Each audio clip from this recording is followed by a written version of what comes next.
Moi, c'est Marco et je suis créateur d'itinéraires accessibles.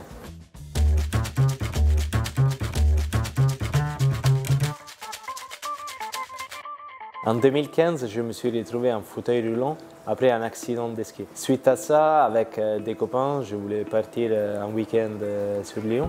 C'est là que j'ai compris comment c'était compliqué de s'organiser et se déplacer d'un point A jusqu'à un point B.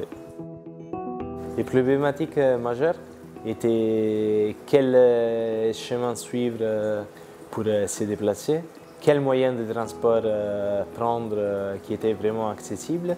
Et la question principale, c'était si les lieux touristiques il étaient vraiment accessibles et adaptés pour les personnes en fauteuil.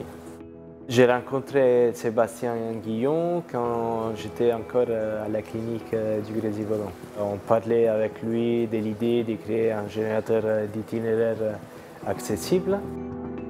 De là, on a eu l'idée de créer Andiamo, un outil qui puisse faciliter les déplacements de toutes les personnes à mobilité réduite.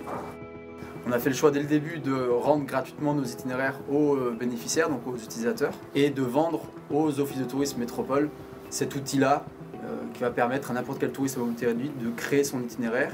Vous pouvez aller directement sur le site de notre générateur de Grenoble et choisir le profil d'accessibilité, soit en fauteuil roulant, soit famille avec une poussette.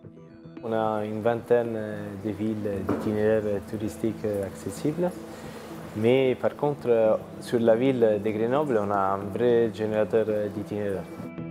À chaque fois que je crée un itinéraire, je vais visiter moi-même tous les musées, tous les restaurants, tous les magasins, tout ce qui est proposé dans l'itinéraire. Je contrôle toujours que les trottoirs soient bien adaptés. Ça veut dire qu'on peut passer dans un trottoir à l'autre avec un passage pédant où les trottoirs sont bien baissés. Dans le générateur, on inclut aussi les moyens de transport, tram ou bus, qu'on puisse vraiment prendre d'un point A à un point B et arriver sans difficulté. Par exemple, ici, on a un trottoir qui est trop petit pour les fauteuils. Et donc, l'application va nous conseiller de passer dans un autre itinéraire.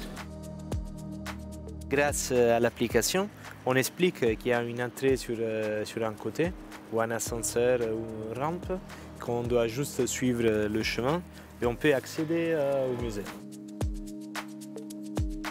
Notre but aujourd'hui, c'est vraiment de vendre le générateur d'itinéraire à toutes les villes de la région Rhône-Alpes. Malgré l'accident, ce que je voulais, c'était de voyager librement.